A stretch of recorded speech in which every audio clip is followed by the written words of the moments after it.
નમસ્કાર મિત્રો, ફરી એકવાર હાર્દિક સ્વાગત છે મિત્રો તમારું આ અમારા આજના નવા વિડીયોમાં. મિત્રો, દેવ ઉઠી એકાદશીના દિવસે પડી રહી છે શનિની ભયંકર છાયા. મિત્રો, ભૂલથી પણ ન કરશો આ પાંચ કામ, નહીંતર ફાયદાની જગ્યાએ થઈ જશે ભારે નુકસાન મિત્રો. તો મિત્રો, આખા ઘર પરિવારમાં આવી જશે ભયંકર ગરીબી અને દરિદ્રતા. મિત્રો, દેવ ઉઠી એકાદશીના દિવસે આ કામ ભૂલથી પણ ન કરવું, નહીં તો લક્ષ્મી માતા તમારા ઘરના ઉંબરેથી પાછા ફરી જશે અને મિત્રો પૂજા પાઠનું ફળ પણ નહીં મળે. મિત્રો, તમારું આખું જીવન નરક સમાન બની જશે અને ભગવાન વિષ્ણુ પણ તમારાથી નારાજ થઈ જશે. પછી મિત્રો, ભલે તમે ગમે તેટલી મોટી પૂજા કરો, હવન કરો, કેટલાય ઉપાય કરો, પણ ભગવાન વિષ્ણુ અને લક્ષ્મી માતા પાછું વળીને પણ નહીં જુએ મિત્રો. તો મિત્રો, તમારું ભાગ્ય તમારો સાથ નહીં આપે અને તમારી આ નાનકડી ભૂલ તમને રસ્તા પર લાવી શકે છે મિત્રો. તેમજ મિત્રો, તમારે જીવનમાં એવી સમસ્યાઓનો સામનો કરવો પડશે જેની તમે કલ્પના પણ નહીં કરી હોય મિત્રો. તો મિત્રો, કારણ કે ભાઈઓ બહેનો, હિન્દુ ધર્મમાં એકાદશી તિથિનું વિશેષ મહત્વ છે. અને મિત્રો, દર મહિને 2 એકાદશી આવે છે અને આખા વર્ષમાં કુલ 24 એકાદશીઓ આવે છે. મિત્રો, આ બધી 24 એકાદશીઓનું વિશેષ મહત્વ છે અને આ 24 એકાદશીઓમાંથી એક છે દેવ ઉઠી એકાદશી, જેને પ્રબોધિની એકાદશી અને દેવોત્થાન એકાદશી તરીકે પણ ઓળખવામાં આવે છે મિત્રો. દેવ ઉઠી એકાદશી કારતક માસના શુક્લ પક્ષની એકાદશીએ દર વર્ષે ઉજવવામાં આવે છે મિત્રો. અને આ કોઈ સામાન્ય એકાદશી નથી, પરંતુ મિત્રો અત્યંત ચમત્કારી અને શ્રેષ્ઠ એકાદશી છે. તો મિત્રો, એવી માન્યતા છે કે આ એકાદશી વર્ષની બધી એકાદશીઓમાં સૌથી શ્રેષ્ઠ ગણાય છે, જેનાથી મિત્રો તેમનું મહત્વ વધુ વધી જાય છે. આ અત્યંત શુભ અને મંગળકારી છે મિત્રો. મિત્રો, તમને બધાને જણાવું કે ભગવાન વિષ્ણુ દેવસ્યની એકાદશીએ યોગ નિદ્રામાં જાય છે, જે અષાઢ માસના શુક્લ પક્ષની એકાદશીએ થાય છે. મિત્રો, આ દિવસે તેઓ 4 મહિના માટે ક્ષીણ સાગરમાં યોગ નિદ્રામાં એટલે કે સૂવા માટે જાય છે મિત્રો. મિત્રો, આ સમયને ચાતુર્માસ કહેવાય છે અને ત્યારબાદ દેવ ઉઠી એકાદશીના શુભ પવિત્ર દિવસે ભગવાન વિષ્ણુ 4 મહિના પછી યોગ નિદ્રામાંથી જાગે છે. આ સાથે ચાતુર્માસનો અંત થાય છે. તેમજ એવી માન્યતા છે કે જ્યારે ભગવાન વિષ્ણુ યોગ નિદ્રામાં હોય ત્યારે કોઈ શુભ મંગળ કાર્ય થતું નથી મિત્રો. જેમ કે મિત્રો લગ્ન, મુંડન, ગૃહ પ્રવેશ વગેરે કરવું અશુભ ગણાય છે. પરંતુ મિત્રો, જ્યારે ભગવાન શ્રી હરિ વિષ્ણુ દેવ ઉઠી એકાદશીના દિવસે યોગ નિદ્રામાંથી જાગે છે, ત્યારે ફરીથી લગ્ન, મુંડન, સગાઈ, વિવાહ સહિતના તમામ માંગલિક કાર્યો શરૂ થાય છે. આ ઉપરાંત દેવ ઉઠી એકાદશીના બીજા દિવસે દ્વાદશી તિથિએ તુલસી વિવાહનું આયોજન થાય છે મિત્રો. મિત્રો, ભગવાન વિષ્ણુના શાલિગ્રામ અવતાર સાથે માતા તુલસીના લગ્ન થાય છે, જે દિવસ તુલસી વિવાહ તરીકે ઓળખાય છે. આ ઉપરાંત મિત્રો, તમને જણાવું કે બધી એકાદશીઓમાં સૌથી શ્રેષ્ઠ ગણાતી આ દેવ ઉઠી એકાદશીનું વ્રત જે સાધક કરે છે તેમને સ્વર્ગ અને વૈકુંઠની પ્રાપ્તિ થાય છે મિત્રો. સાથે જ જગતના પાલનહાર ભગવાન શ્રી હરિ વિષ્ણુની અસીમ કૃપા મળે છે. એવું કહેવાય છે કે જે વ્યક્તિ પર ભગવાન વિષ્ણુ કૃપા કરે છે તેમને દરેક પ્રકારના સુખની પ્રાપ્તિ થાય છે મિત્રો. તો મિત્રો, જીવનમાંથી દુઃખ અને પીડાનો નાશ થાય છે મિત્રો. અને મિત્રો, જે વસ્તુ માટે તમે વર્ષોથી તડપી રહ્યા હતા તે એક ક્ષણમાં તમારા ચરણોમાં હશે મિત્રો. કારણ કે ભાઈઓ બહેનો, આ તે દિવસ છે જે દિવસે કરેલી નાનકડી પૂજા પાઠ ભગવાન વિષ્ણુને અત્યંત પ્રસન્ન કરે છે અને ભગવાન વિષ્ણુ પ્રસન્ન થઈને સાધક પર પોતાની કૃપા વરસાવે છે મિત્રો, જેનાથી જીવનના સર્વ પ્રકારના રોગ દોષ દૂર થાય છે અને મિત્રો ભાગ્ય સાતમા આસમાને પહોંચે છે. આવી સ્થિતિમાં મિત્રો દરેક વ્યક્તિ ઈચ્છે છે કે દેવ ઉઠી એકાદશીના દિવસે ભગવાન શ્રી વિષ્ણુ અને લક્ષ્મી માતા અમારા ઘરે આવે અને અમને કૃપા પ્રાપ્ત થાય, જીવનમાં ખુશીઓ આવે, ધન દોલતમાં બરકત રહે અને દાંપત્ય જીવન ખુશીઓથી ભરેલું રહે મિત્રો. આવી સ્થિતિમાં બધા સાધકો આ દિવસે જગતના પાલનહાર ભગવાન શ્રી હરિ વિષ્ણુ અને માતા લક્ષ્મીની શ્રદ્ધાભાવથી સાચા મનથી પૂજા પાઠ કરે છે મિત્રો. તો મિત્રો નાના મોટા ઉપાયો કરે છે જેથી ભગવાન વિષ્ણુ અને લક્ષ્મી માતા અત્યંત પ્રસન્ન થાય છે.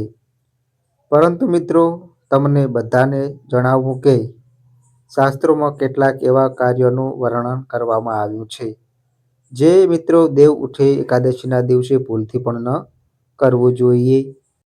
અને મિત્રો આવા કાર્યો ઘણા ભક્તજનો કરે છે જે આ દિવસે ન કરવા જોઈએ, કારણ કે તેઓને ખબર નથી હોતી કે આ દિવસે કયા કાર્યો કરવા જોઈએ અને કયા કાર્યો ન કરવા જોઈએ.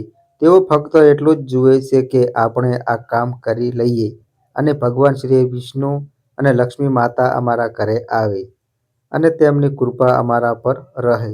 પરંતુ મિત્રો આ જે કાર્ય છે જે કોઈ આ દેવ ઉઠી એકાદશીના શુભ અવસરે કરે છે તેમને આ દિવસે કરેલી પૂજા પાઠ વ્રતનું ફળ પ્રાપ્ત થતું નથી મિત્રો. મિત્રો તે પાપનો ભાગીદાર બને છે, જીવનમાં કઠિન સમસ્યાઓનો સામનો કરવો પડે છે અને લક્ષ્મી માતા એવા કર્મ વાસ નથી કરતા જ્યાં આ કાર્ય થાય છે મિત્રો. ત્યાં ઘરના ઉંબરેથી પાસા ફરી જાય છે, જેનાથી તે ઘરમાં દારિદ્રતા પગ પેસારે છે મિત્રો. ઘરમાં હંમેશા ઝઘડા થતા રહે છે, ક્યારેક સુખ શાંતિ પ્રાપ્ત થતી નથી. આવી સ્થિતિમાં ભાઈઓ બહેનો આ વિડીયો દ્વારા અમે તમને જણાવીશું કે આ વર્ષે 2025માં દેવ ઉઠી એકાદશીનો શુભ પવિત્ર પર્વ ક્યારે ઉજવાશે મિત્રો, વ્રત કયા દિવસે રાખવામાં આવશે, પૂજાનું શુભ મુહૂર્ત શું હશે, વ્રતનું પારણું કયા દિવસે કરવું, તેની પૂજા વિધિ શું છે, જેથી ભગવાન વિષ્ણુ પ્રસન્ન થાય અને લક્ષ્મી માતાનો ઘરમાં સ્થાયી વાસ થાય. સાથે જ મિત્રો આપણે જાણીશું કે દેવ ઉઠી એકાદશીના દિવસે કયા કાર્યો ભૂલથી પણ ન કરવા જોઈએ, જેનાથી મિત્રો સુખ સૌભાગ્ય દુર્ભાગ્યમાં બદલાઈ જાય છે અને ધન દોલતની બરકત રોકાઈ જાય છે મિત્રો, જેનાથી જીવન તરસહસ થઈ જાય છે. આ ઉપરાંત તમારામાંથી પણ ઘણા ભાઈઓ બહેનોએ અમને પૂછ્યું હતું કે શું એકાદશીના દિવસે વાળ ધોઈ શકાય છે કે નહીં, અને મિત્રો આ ખૂબ જ મહત્વનો પ્રશ્ન છે. આ બાબત બધાએ જાણવી પણ જરૂરી છે. તો મિત્રો આ વિડીયોમાં તમને આ પ્રશ્નોના જવાબ મળી જશે અને મિત્રો આ વિડીયોમાં તમને દેવ ઉઠી એકાદશીના શુભ પવિત્ર વ્રત વિશે સંપૂર્ણ માહિતી મળશે મિત્રો. પરંતુ તે પહેલાં જો તમે ઈચ્છો છો કે તમારું જીવન સુખમય રહે, તમે સ્વાસ્થ્ય રહો, તમારા અને તમારા સમગ્ર પરિવાર પર માતા લક્ષ્મી અને જગતના પાલનહાર ભગવાન શ્રી હરિ વિષ્ણુનો આશીર્વાદ હંમેશા રહે, તો મિત્રો આ અમારા આજના વિડીયોને તમારા શ્રદ્ધાભાવથી એક પ્યારી લાઈક જરૂર કરજો. અને મિત્રો આ અમારી ચેનલ પર નવા આવ્યા હોય તો મિત્રો ચેનલને પણ સબસ્ક્રાઈબ કરજો. સાથે જ મિત્રો કોમેન્ટ બોક્સમાં સાચા મનથી 3 વખત જય લક્ષ્મી નારાયણ, જય લક્ષ્મી નારાયણ, જય લક્ષ્મી નારાયણ લખીને ભગવાન વિષ્ણુ અને લક્ષ્મી માતા પ્રત્યે તમારી શ્રદ્ધા જરૂર વ્યક્ત કરો. સાથે જ આ માહિતીને તમારા મિત્રો, ભાઈઓ બહેનો, વડીલો સાથે જરૂર મિત્રો શેર કરો, જેથી તેમને પણ આ માહિતીની જાણ થાય અને તેમનું પણ ભલું થાય. તો ચાલો મિત્રો વિડીયોમાં આગળ જાણીએ. મિત્રો ધ્યાનથી સાંભળજો. સૌથી પહેલા જાણી લઈએ કે આ વર્ષે 2025માં દેવ ઉઠી એકાદશી ક્યારે છે મિત્રો. વ્રત ક્યારે રાખવામાં આવશે, વ્રતનો પારણો કરવાનો શુભ સમય શું રહેશે? તો મિત્રો, ભાઈઓ બહેનો, આ વર્ષે દેવ ઉઠી એકાદશી 2 દિવસ ઉજવાશે, 1 અને 2 નવેમ્બરે. આવી રીતે દેવ ઉઠી એકાદશીની શરૂઆત 1 નવેમ્બરે સવારે 9:11 થશે અને તેનું સમાપન 2 નવેમ્બર સવારે 7:31 પર થશે. આવી સ્થિતિમાં ગૃહસ્થ લોકો માટે દેવ ઉઠી એકાદશીનો પર્વ અને વ્રત 1 નવેમ્બરે શનિવારે રાખવામાં આવશે મિત્રો. અને મિત્રો, વૈષ્ણવ સંપ્રદાયના લોકો માટે દેવ ઉઠી એકાદશીનો પર્વ અને વ્રત 2 નવેમ્બરે રવિવારે રાખવામાં આવશે મિત્રો. આ રીતે જે સાધકો 1 નવેમ્બરે દેવ ઉઠી એકાદશીનો વ્રત રાખશે તેઓ 2 નવેમ્બરે વ્રત પારણો એટલે કે વ્રત તોડવાનો સમય બપોરે 1:11 થી 3:23 સુધી રહેશે મિત્રો. તો મિત્રો, પારણ તિથિના દિવસે હરિવાસનો સમય બપોરે 12:55 પર સમાપ્ત થશે. મિત્રો, જે લોકોને ખબર નથી કે હરિવાસ શું છે તેમને જણાવીએ કે એકાદશી વ્રતનું પારણું હરિવાસ દરમિયાન ક્યારે ન કરવું જોઈએ મિત્રો. મિત્રો, જે શ્રદ્ધાળુઓ વ્રત કરે છે તેમને વ્રત તોડતા પહેલા હરિવાસ સમાપ્ત થવાની રાહ જોવી જોઈએ મિત્રો. આ ઉપરાંત ક્યારેક એકાદશી વ્રત સતત 2 દિવસ માટે હોય છે. આવી સ્થિતિમાં જ્યારે એકાદશી વ્રત 2 દિવસનો હોય ત્યારે સમાપ્ત પરિવારના સમસ્ત પરિવાર લોકોએ પહેલા દિવસે એકાદશી વ્રત કરવો જોઈએ. જ્યારે બીજા દિવસની એકાદશીને દૂજી એકાદશી કહેવાય છે. જે સંન્યાસીઓ, વિધવાઓ અને મોક્ષની ઈચ્છા રાખનાર શ્રદ્ધાળુઓએ દૂજી એકાદશીના દિવસે વ્રત કરવો જોઈએ મિત્રો. જ્યારે એકાદશી વ્રત 2 દિવસનો હોય ત્યારે દૂજી એકાદશી અને વૈષ્ણવ એકાદશી એક જ દિવસે હોય છે મિત્રો. આ ઉપરાંત જે શ્રદ્ધાળુઓ 2 નવેમ્બરે ગુણ એકાદશીના દિવસે વ્રત રાખશે તેમના માટે વ્રત પારણો એટલે કે વ્રત તોડવાનો સમય સવારે 9:34 થી 8:46 સુધીનો રહેશે મિત્રો. તો મિત્રો, આ દિવસે પારણા દિવસે દ્વાદશી સૂર્યોદય પહેલા સમાપ્ત થઈ જશે મિત્રો. આ ઉપરાંત દેવ ઉઠી એકાદશીના દિવસે બ્રહ્મ મુહૂર્તનો સમય સવારે 6:50 થી 5:41 સુધીનો રહેશે.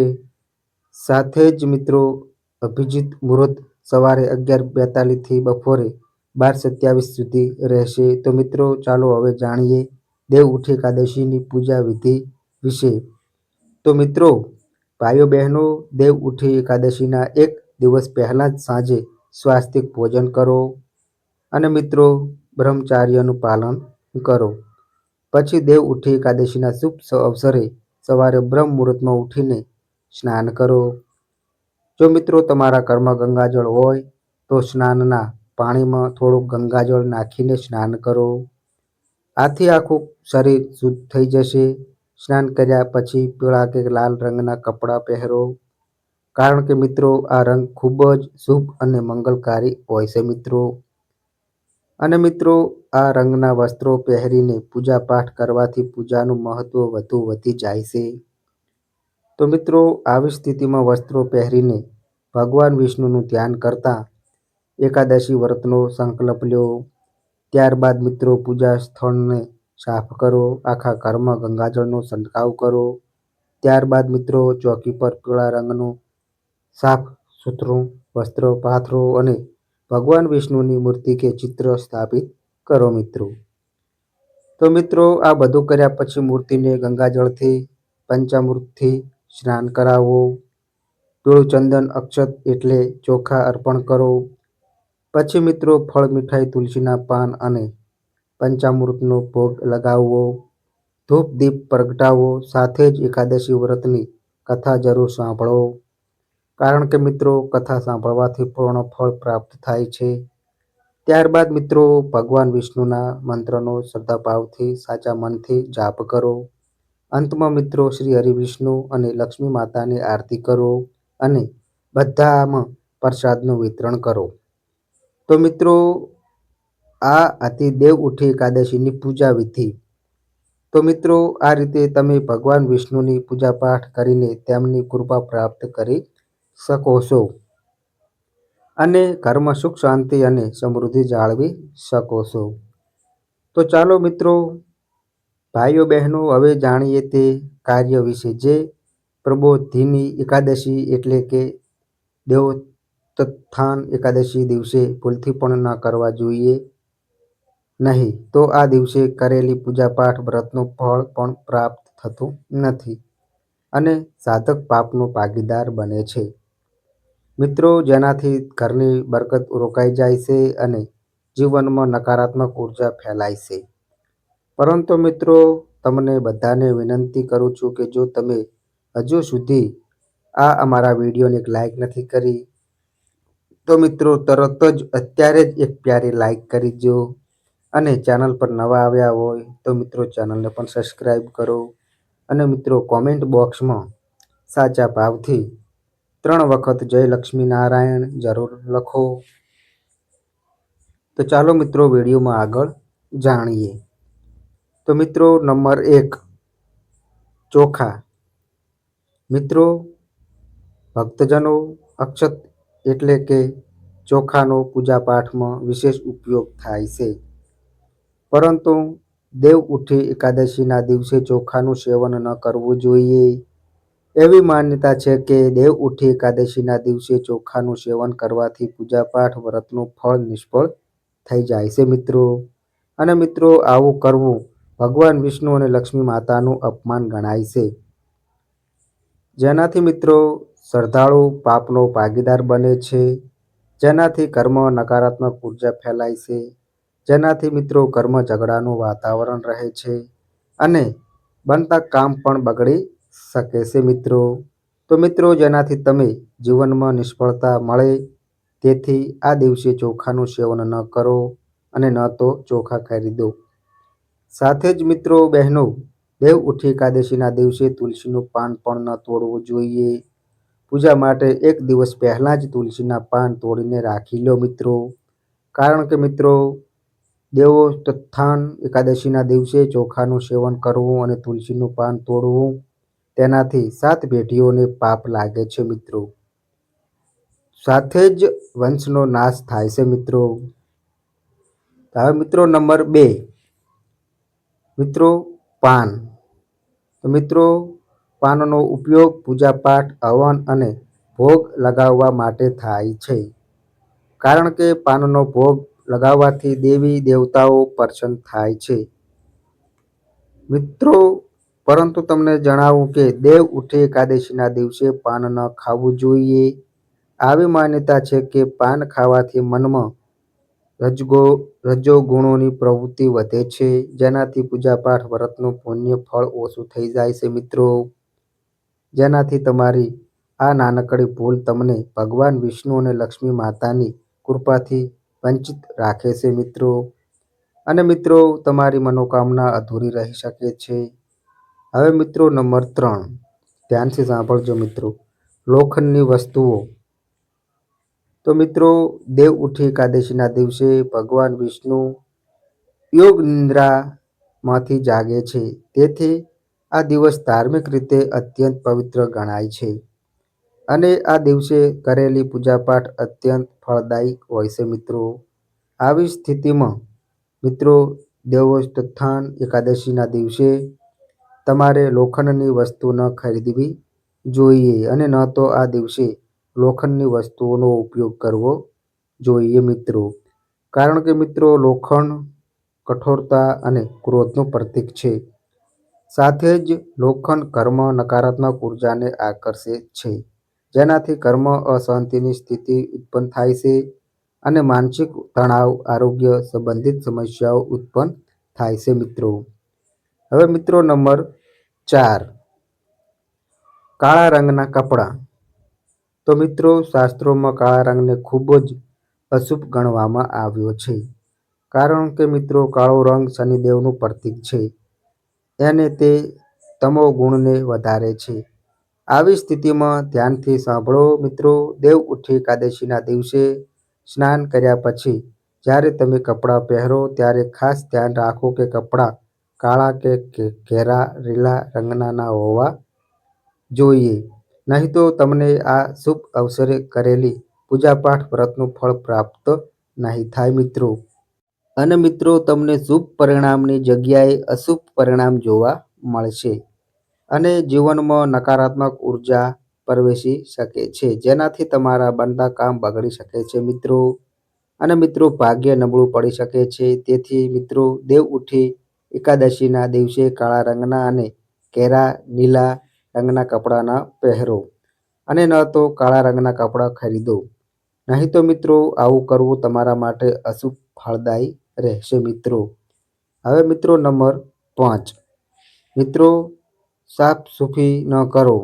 મિત્રો તમારે દેવ ઉઠી એકાદશીના એક દિવસ પહેલાં દસમીના દિવસે સૂર્યાસ્ત પહેલાં ઘરમાં સાફ સફાઈ કરી લેવી જોઈએ મિત્રો. આવી સ્થિતિમાં દેવ ઉઠી એકાદશીના દિવસે સાફ સફાઈ કરવાથી બચવું જોઈએ મિત્રો. કારણ કે મિત્રો સાફ સફાઈ કરતી વખતે ભૂલથી પણ સૂક્ષ્મ જીવો મરી જાય છે અને તેનું પાપ લાગે છે મિત્રો. જેનાથી મિત્રો ભગવાન શ્રી હરિવિષ્ણુ નારાજ થઈ જાય છે અને પૂજાપાઠ વ્રતનું ફળ નિષ્ફળ થઈ જાય છે મિત્રો. જેનાથી મિત્રો તમારું ભાગ્ય અને આર્થિક સ્થિતિ નબળી પડવા લાગે છે. તો મિત્રો ધન દોલતની બરકત રોકાઈ શકે છે. કારણ કે મિત્રો સાફ સફાઈને લક્ષ્મી માતાનું પ્રતીક પણ ગણવામાં આવે છે. તેથી મિત્રો આ બાબતનું ખાસ ધ્યાન રાખો. હવે મિત્રો નંબર 6, મિત્રો સૂર્યને જળ.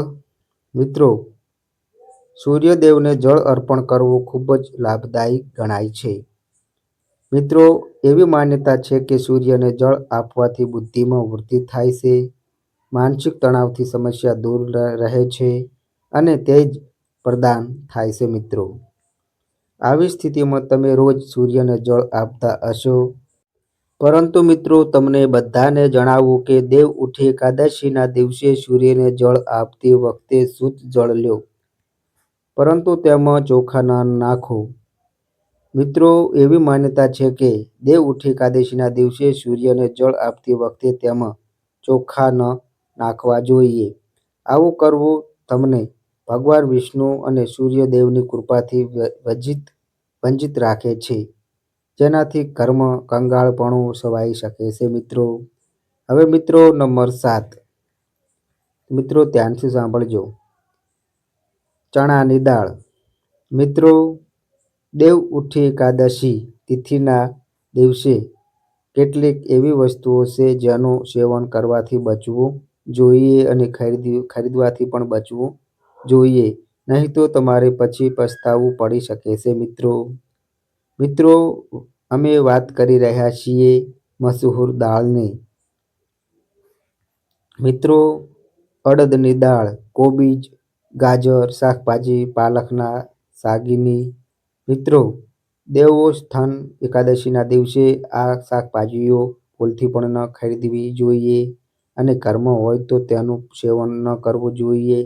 કારણ કે મિત્રો દેવ ઉઠી એકાદશીના દિવસે આ વસ્તુઓ તામસિક ભોજનની શ્રેણીમાં આવે છે, જે ભગવાન વિષ્ણુને પસંદ નથી. જો તમે ભૂલથી પણ આ વસ્તુઓનું સેવન ખરીદી લો તો મિત્રો તમારી આ નાનકડી ભૂલ તમને રસ્તા પર લાવી શકે છે. મિત્રો જીવન બરબાદ થઈ શકે છે. લક્ષ્મી માતા ઘરમાંથી જતી રહે છે અને પાછું વળીને નહીં જુએ. આવી સ્થિતિમાં મિત્રો આ બાબતનું ખાસ ધ્યાન રાખજો. કારણ કે મિત્રો આ દિવસ ખૂબ જ અત્યંત શુભ હોય છે.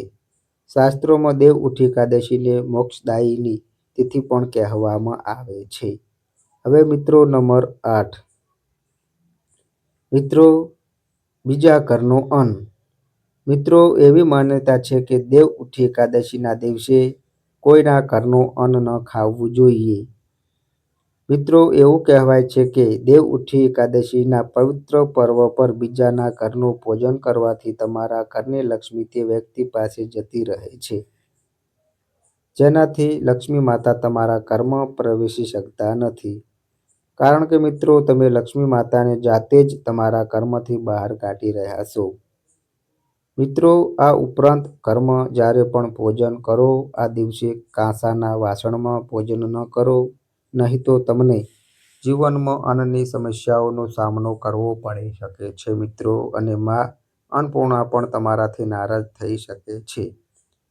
હવે મિત્રો નંબર 9, રીંગણ. મિત્રો શાસ્ત્રોમાં રીંગણને અશુદ્ધ શાકભાજી ગણવામાં આવે છે. આવી સ્થિતિમાં તમે આ વાત કાન ખોલીને સાંભળી લેજો મિત્રો. દેવ ઉઠી એકાદશીના દિવસે રીંગણનું સેવન સંપૂર્ણ વર્જિત ગણાય છે. મિત્રો માત્ર એકાદશી જ નહીં પરંતુ ધર્મગ્રંથો અનુસાર પૂર્ણિમા, અમાવાસ્યા, હિન્દુ ધર્મમાં આવતા અન્ય તહેવારો પર પણ તેનું સેવન કરવું અશુભ ગણાય છે.